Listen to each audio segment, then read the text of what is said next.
बिलावल का पीडीएम के मार्च से पहले लॉन्ग मार्च का ऐलान। मौसम बहार में लॉन्ग मार्च की बहार। पहले 27 फरवरी को जालों का लॉन्ग मार्च, फिर पीडीएम 23 मार्च को मैदान में उतरेगी। बिलावल कहते हैं कराची मज़ार कायद से हमारा मार्च शुरू होगा। पीडीएम ने हमसे कोई मुशावरत नहीं की। हम इस हुकूमत को मोहलत नहीं देना चाहते। जब मुल्क टूटा तब भी ऐसे मौशी हालात न थे। ऐसे हालात पर हर कोई परेशान है। लोगों के घरों के चूल्हे बुझ चुके हैं। एक के बाद एक बहरान जन्म ले रहा है। इस हुकूमत ने नौकरियों का झांसा देकर रोजगार छीन लिए। कारकुन पूरी ताकत से आगे बढ़ें। इस हुकूमत को घर भेजना होगा।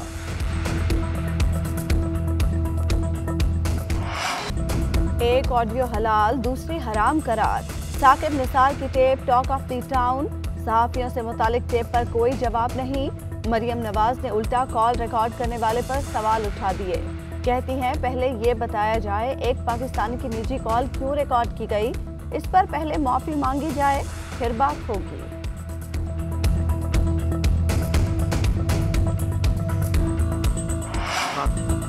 मरियम नवाज ने अपनी ऑडियो का एतराफ कर लिया। इन्हें और परवेज रशीद को ऑडियो लीक पर माफी मांगनी चाहिए।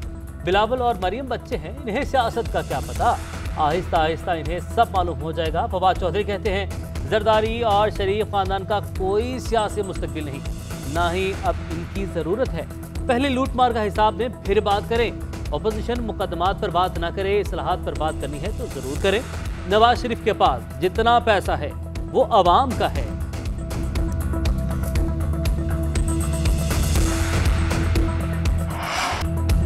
अपोजिशन अदम एतमाद लाना चाहती है तो जरूर लाए। इत्तेहादियों के साथ मिलकर हुकूमत 5 साल पूरे करेगी।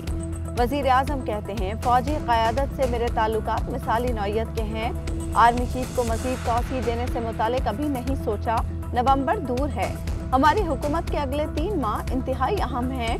इस अरसे में महंगाई को कंट्रोल करना होगा। हमारे बहुत से अच्छे कामों की तशहीर नहीं हो रही। हुकूमत की सबसे बड़ी नाकामी एहतसाब का ना होना है। पंजाब हुकूमत की कारकर्दगी से पूरी तरह मुतमईन हूँ।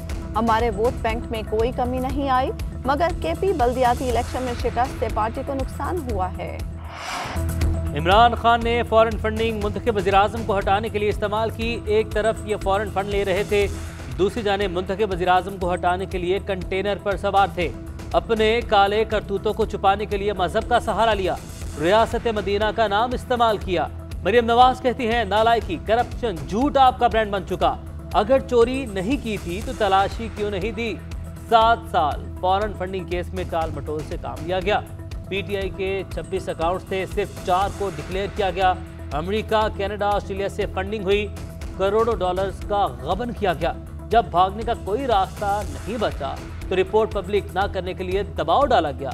अब इस्तीफा ही वाहिद ऑप्शन है, ये सीट छोड़ दें।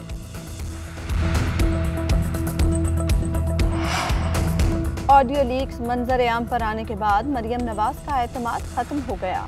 शहजाद अकबर कहते हैं डील की अफवाहों की तरदीद के बाद रहा सहा एतमाद भी बिल्कुल खत्म होकर रह गया है। पनामा की तरह स्क्रूटनी कमेटी की रिपोर्ट इंग्लिश में है, ये पढ़ेंगे तो इनको हकायक का पता चलेगा। शहबाज गिल ने कहा नाअहल दरबारियों का शोर उल्टा चोर कोतवाल को डांटे के मुतरादिफ है।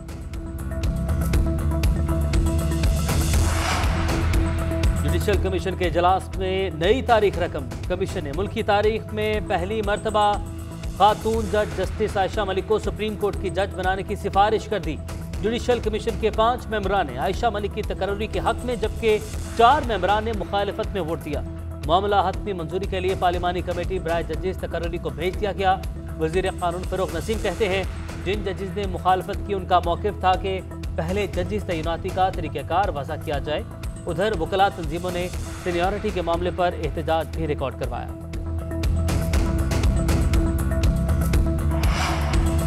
वज़ीर आज़म ने चेयरमैन नैब को कायमा कमेटियों में पेश होने से रोक दिया। नैब का इंकशाफ सेक्रेटरी कौमी असम्बली को खत लिखकर आगाह कर दिया गया। नैब के मुताबिक पब्लिक अकाउंट्स कमेटी को बताया है कि वज़ीर आज़म ने चेयरमैन नैब की जगह डीजी नैब को ब्रीफिंग देने की मंजूरी दी है और वाज़ेह किया है कि चेयरमैन नैब पीएसी समेत किसी भी कायमा कमेटी, आईनी इदारे और खुद मुख्तार इदारों के सामने बतौर प्रिंसिपल अकाउंटिंग ऑफिसर पेश नहीं होंगे।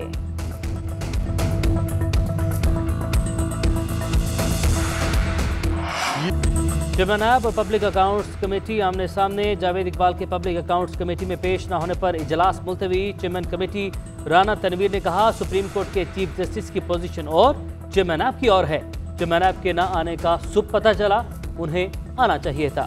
हम खत लिख रहे हैं। सेनेटर शहरी रहमान ने कहा हमें एक लेटर दिखाया गया है कि प्रिंसिपल अकाउंटिंग ऑफिसर बदल गए। क्या एहतसाब और जवाबदेही सिर्फ सियासतदानों के लिए है? नवीद कंवर बोले वफाकी काबीना के पास इख्तियार नहीं कि वो चेयरमैन ऐप को PAC में आने से मना करे।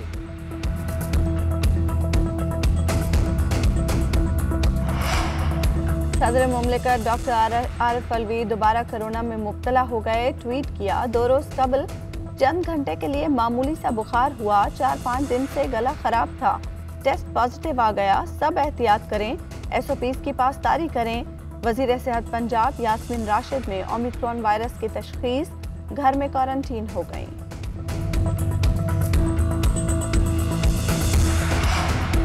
ओमिक्रॉन के कराची में मजीद 21 केसेस रिपोर्ट। कराची में कोरोना के मस्बत केसेस की शरह 9.23% हो गई।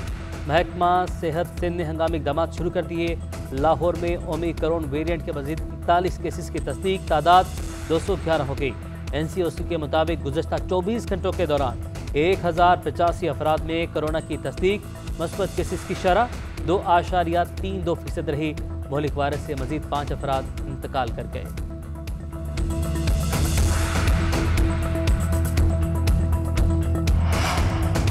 वफाकी वज़रा ने सिंध बल्दियाती बिल को काला कानून करार दे दिया। वफाकी वजीर और सदर PTI सिंध अली जैदी से वफाकी वज़रा मियां मोहम्मद सुमरो और अमीनुल हक की मुलाकात।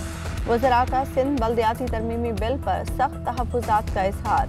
अली जैदी ने कहा सिंध बल्दियाती बिल के जरिए पीपल्स पार्टी इदारों पर काबिज होना चाहती है।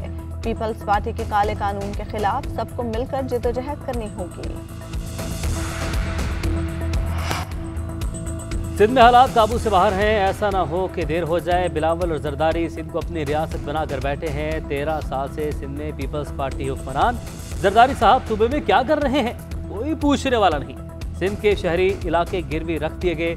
चेयरमैन पाक सरजमीन पार्टी मुस्तफा कमाल बरस पड़े। कहा आज PTA की हुकूमत जरदारी की बरहून मिन्नत है। आसिफ जरदारी चाहे तो हुकूमत गिर सकती है।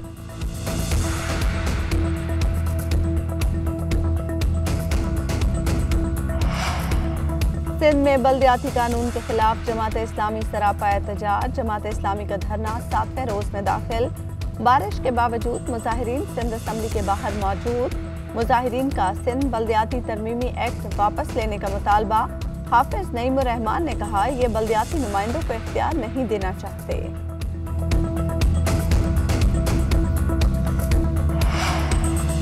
कराची के मुख्तलिफ इलाकों में बूंदाबांदी। शहर कायद में बादल बरसने से सर्दी बढ़ गई। बारिश और बर्फबारी बरसाने वाला ताकतवर सिस्टम बलूचिस्तान में दाखिल। बलूचिस्तान के मैदानी इलाकों में बारिश और पहाड़ों पर बर्फबारी होगी। पंजाब खैबर पख्तूनख्वा के मैदानी इलाकों में बादल बरसेंगे। स्कर्दू, इस्तोर, मरी, मालम जब्बा, नारान समेत शिमाली इलाकों में बर्फबारी होगी।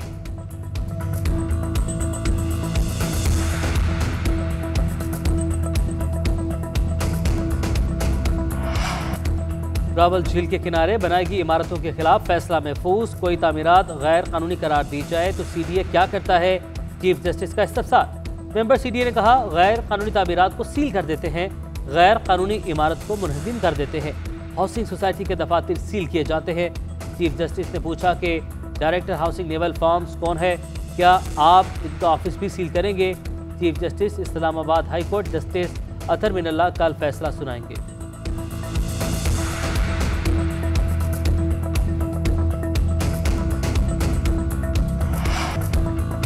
कौमी क्रिकेटर्स पर अवार्ड्स की बारिश। PCB ने ऐलान कर दिए कप्तान बाबर आजम, मोहम्मद रिजवान और Hasan Ali cricketer of the year करार। मुतासिर कुन कारकर्दगी का अवार्ड शाहीन अफरीदी के नाम रहा। मोहम्मद वसीम जूनियर ने इमर्जिंग और women category of the year का अवार्ड निदा डार ने जीता।